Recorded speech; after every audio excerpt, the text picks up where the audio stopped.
ahorita está más alrededor del 14%, o sea, casi duplicado ya el efecto impuestos con relación al Producto Interno. Yo creo que lo que quería decir Rodolfo es lo siguiente: el incremento en la producción produce más impuestos sin que se suban las tasas. Al igual que ahorita en una crisis se reduce la recaudación de impuestos porque la gente compra menos, es decir, hay menos IVA, ¿verdad? Las empresas ganan menos, también hay menos impuesto de renta.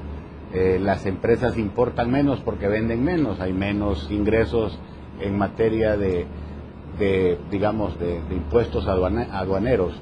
Sin embargo, yo creo que la reforma fiscal debe de llevar consigo adicionalmente cómo poder recolectar más impuestos sin necesariamente aumentar las tasas de los impuestos.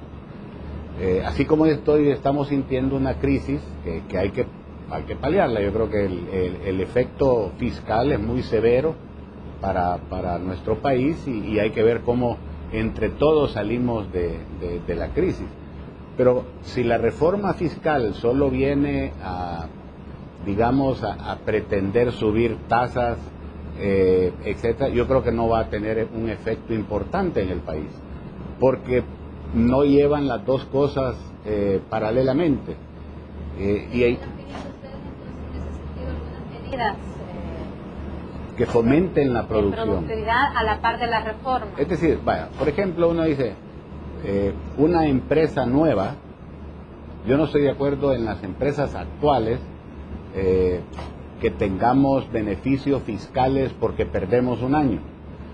Pero toda nueva empresa, toda nueva inversión, todos conocemos que 3, 4 años esa empresa va a producir pérdidas. Entonces, en casi todos los países del mundo, para fomentar la inversión, lo que hacen es decir, bueno, esas pérdidas limitadas a los primeros 3 años se pueden descontar de las utilidades que vengan ya después, una vez la empresa madura y se consolida. Entonces, esos son incentivos que deben de ir aparejados en una reforma fiscal, siento yo. ¿Por qué? Porque también se componen las finanzas públicas cuando hay más actividad económica. Entonces, y voy a ir un poquito al extremo. Cuando nosotros entramos al gobierno en el 89, existían arriba de 200 diferentes impuestos. Nosotros empezamos a hacer una reforma, a eliminar un montón de cosas, era hasta complejo administrar tanto impuesto, a tratar de reducirlos a 3 o 4 impuestos prioritarios y buscar cómo, fomentar el ingreso, no necesariamente a partir de aumento de las tasas. En muchos casos, una tasa alta arancelaria lo que produce es contrabando. El tema de Oriente, por ejemplo, de las medicinas, que hay mucho contrabando de medicamentos porque Honduras no tiene impuesto de IVA a las medicinas. Entonces se consigue 13% más barato. Entonces vale la pena, el tratar de entrarlas por la vía de la luna, los senderos de luna que le llaman aquí. Otro, por ejemplo, los licores que mencionaron ahí, el Fosalud. El impuesto antes era tan grande que el contrabando era igual. Entonces no se recaudaban fondos por la importación de licores.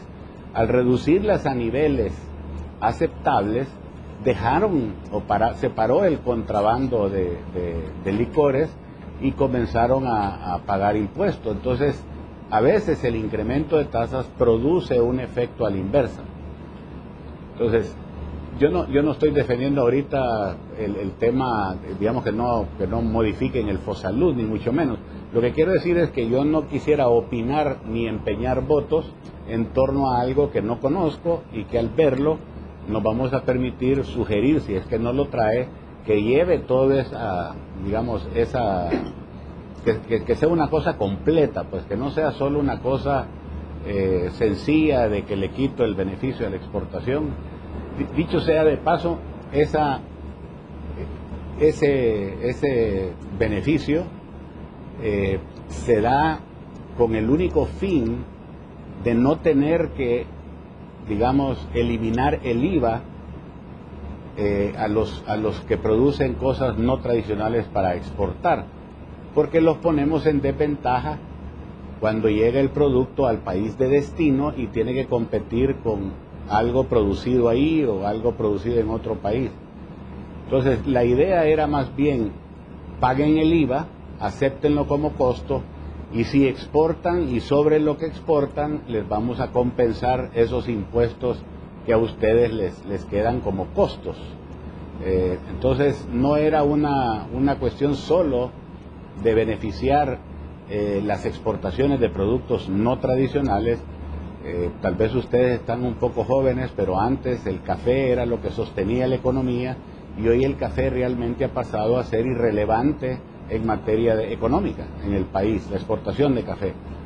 Entonces, sí hay que tener cuidado pues con cómo se maneja el tema fiscal, a modo de que no venga esto a reprimir el crecimiento de la productividad económica, sino más bien busque que vayan juntos, porque beneficia al fisco también. ¿Entonces se daría voto para una reforma? Le voy a contestar así, Carlita, y con mucha franqueza. Nosotros en la democracia cristiana, aunque hoy por hoy somos chiquitos en el país, ¿verdad? Y ustedes lo dicen. Pero les quiero decir que nos sentimos muy orgullosos de lo que como partido hemos hecho en todo el mundo y a través de la historia. Y ya le voy a contestar su pregunta, pero fíjese usted, nuestras ideas reconstruyeron Europa. Nuestras ideas lograron que se reunificara Alemania, y no como un país pues socialista, sino que un país libre, un país democrático.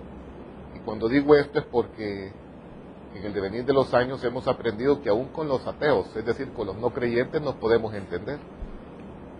Como lo ha dicho el Papa Ratzinger, aún con los ateos hay que buscar entenderse, porque tenemos cuestiones y proyectos y propósitos comunes. Y los no ateos Es decir, son... no, yo no me estoy refiriendo a alguien en particular, no sé.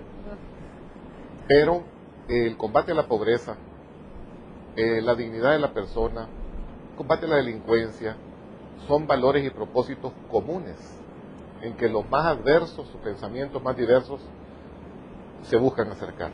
Eso lo hemos aprendido, es parte de la experiencia histórica de la democracia cristiana. Entonces, como partido no somos ajenos aquí en El Salvador a ello. Nosotros por seguro que damos los votos, pero construyendo, dando ideas, objetando si es necesario y peleando con vehemencia cuando hay que pelear, pero no en el propósito de detener un proyecto, de obstaculizar o de obstruir. Nuestra experiencia dice que al final mucho de lo que nosotros hicimos termina siendo considerado, al menos en lo que se termina implementando. Entonces, al menos esos son los logros que nosotros vamos provocando en una gestión pública. Estaba dando ejemplos sobre el tema de la delincuencia, lo vamos a seguir haciendo. Esto que estamos hablando en términos de el lado de la producción, el lado de la generación de confianza, cuando se habla de un pacto fiscal o de políticas fiscales, son cosas a las que nosotros no renunciamos. Nosotros no decimos no vamos a votar, nosotros decimos vamos a votar y sin condiciones, pero nos hacemos oír. Tienen menos de 3 semanas para ponerse de acuerdo con lo fiscal, ¿no? Porque entiendo que parte de para la reforma que viene fiscal en esta semana, porque entiendo que esto podría financiar también el presupuesto.